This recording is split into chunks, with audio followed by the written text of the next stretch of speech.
Salam jumpa rekan trader Indonesia dimanapun berada. Kembali lagi bersama saya Maurits di edisi mingguan dunia kripto.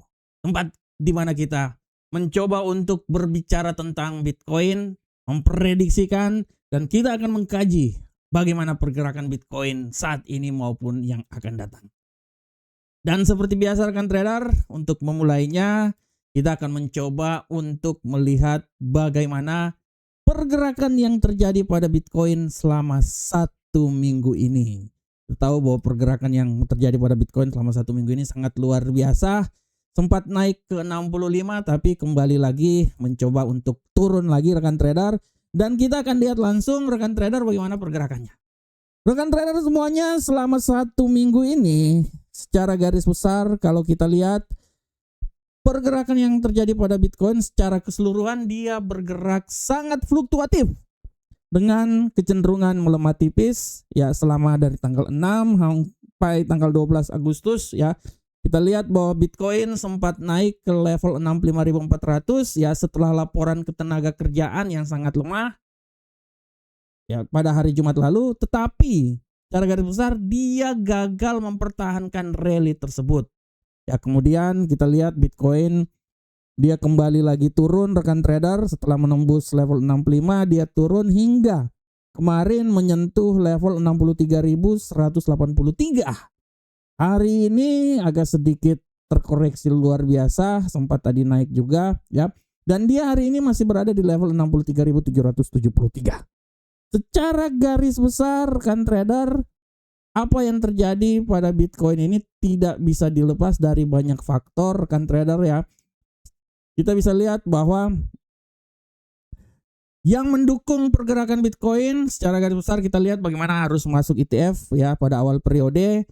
Kemudian tidak bisa disangkal juga bahwa non-farm payroll di mana berada di seputaran 23.000 jauh di bawah perkiraan. Ekspektasi kenaikan suku bunga yang sempat berkurang ya. Ini juga merupakan sesuatu yang sangat luar biasa sehingga bagaimana menyebabkan dolar Amerika melemah. Ya, tapi kita lihat dalam 2 hari yang lalu bagaimana Bitcoin sempat tertekan ya. Dia gagal kembali mempertahan di level 65.000 ya. Sempat melemah karena strategi ya. Dia menjual 1.690 Bitcoin sebesar 109 juta US dollar. Selain itu juga harapan pembukaan Selat Hormuz agak sedikit memudar sehingga tensi dari pertempuran konflik di Timur Tengah kembali lagi menguat. Inilah yang membuat bagaimana Bitcoin agak sedikit tertekan. Harga Brent juga naik rekan trader, harga minyak ya tidak bisa dilepas, harga minyak naik membuat inflasi kekuatan terjadi inflasi sehingga membuat bagaimana indeks dolar Amerika mengalami penguatan. Nah, inilah yang menjadi penekanan yang sangat luar biasa sehingga secara garis besar kita lihat bahwa Bitcoin selama periode 1 minggu ini dia berada dalam kondisi netral cenderung bearish ringan ya.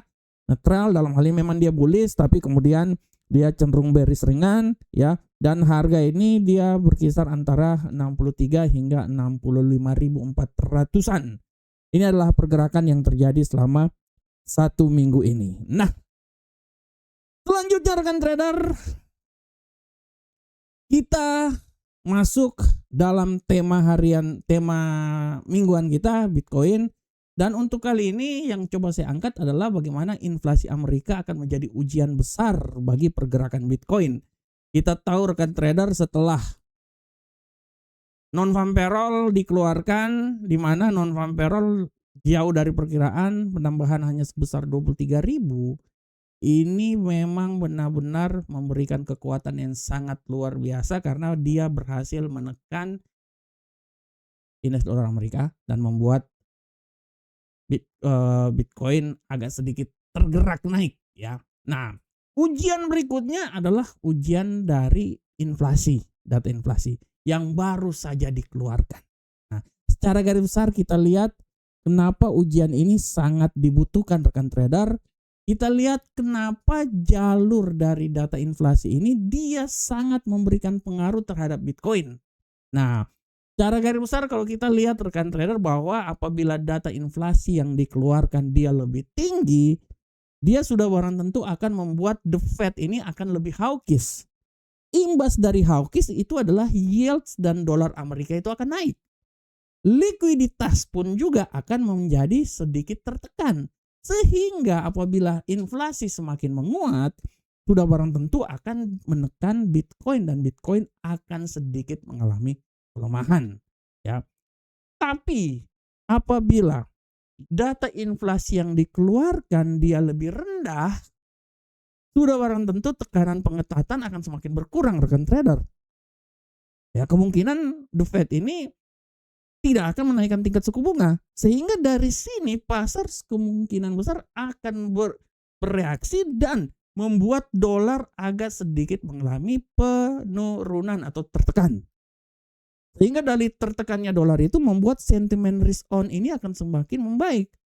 Orang akan mencari aset-aset yang sentimennya tinggi kan, risikonya tinggi seperti Bitcoin. Sehingga di sini Bitcoin memiliki peluang naik yang sangat luar biasa. Nah, bagaimanakah data inflasi yang dikeluarkan hari ini? Nah, kita lihat bahwa data inflasi yang dikeluarkan hari ini secara garis besar kita lihat bahwa secara tahunan inflasi menurun dari sebelumnya 3,5 diperkirakan 3,4% dan aktualnya itu adalah sebesar 3,4. Jadi secara garis besar inflasi itu sedikit melambat rekan trader. Sehingga kalau melambat di sini lebih rendah sudah tentu dia lebih memiliki peluang untuk Bitcoin naik ya rekan trader ya.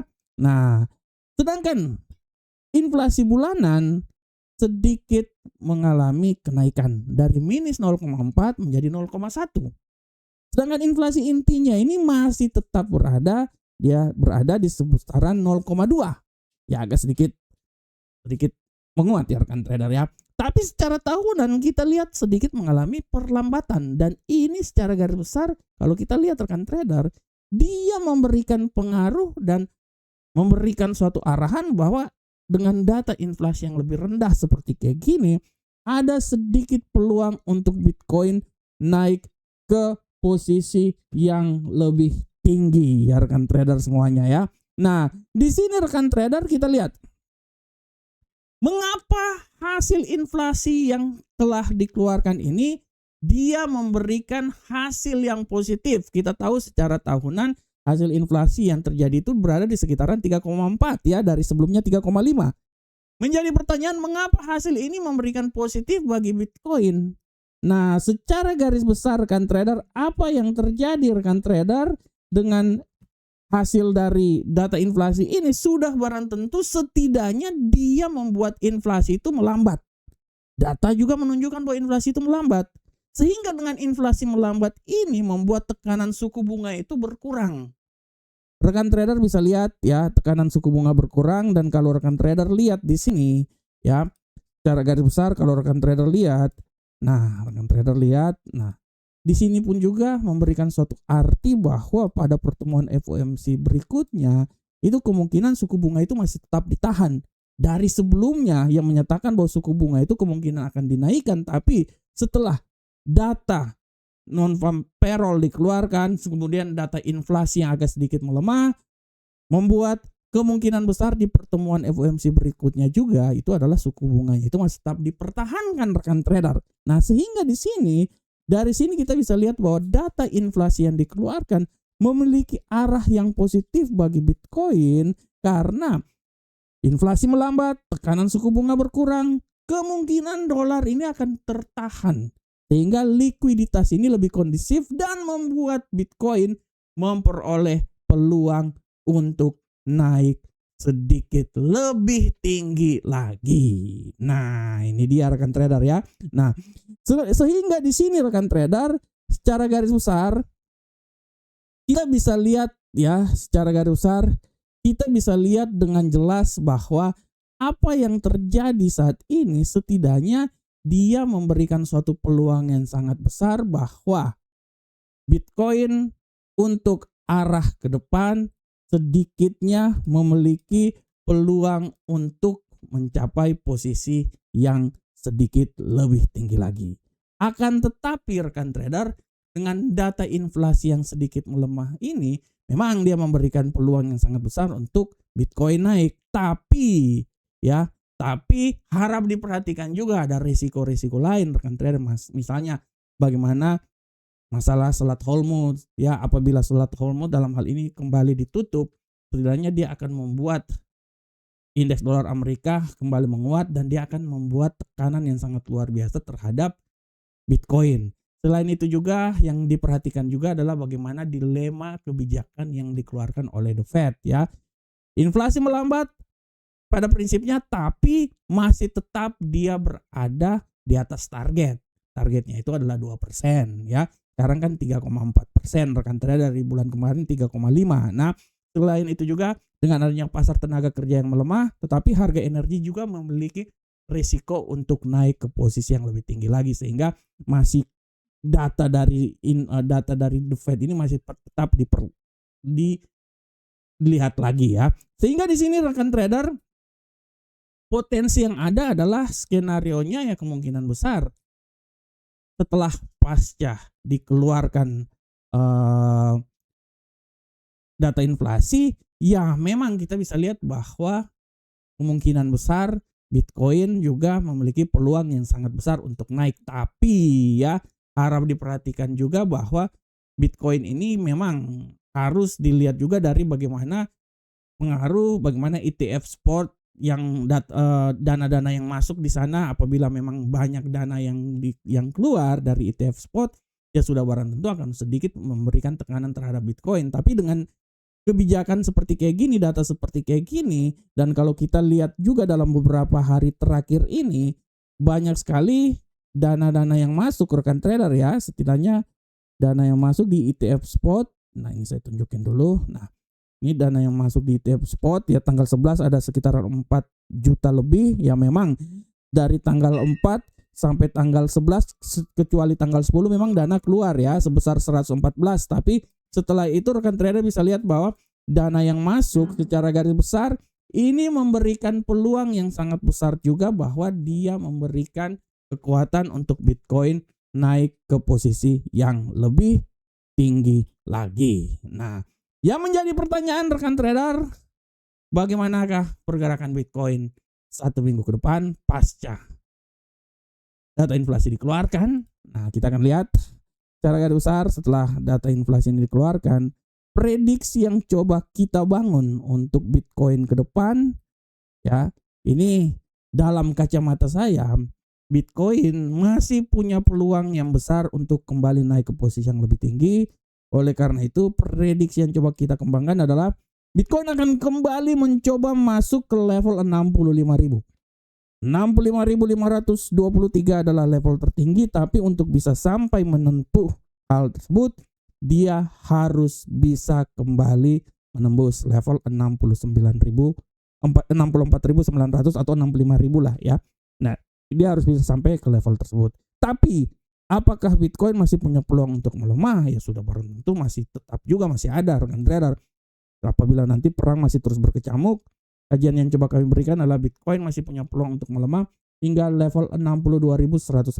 Tapi untuk bisa sampai ke level tersebut, dia harus bisa menembus level 62.757. Dan ini adalah pergerakan yang terjadi untuk Bitcoin hingga minggu depan. Oke rekan trader semuanya, demikianlah kajian mingguan kita dunia kripto. Kami berharap semoga apa yang kami berikan ini bermanfaat untuk rekan trader semuanya. Tetap semangat rekan trader terus. Sampai ketemu kita di kajian minggu depan. Dan semoga apa yang kita berikan bermanfaat untuk rekan trader semuanya. Assalamualaikum warahmatullahi wabarakatuh. Sampai ketemu pada kajian minggu depan. Salam profit Indonesia.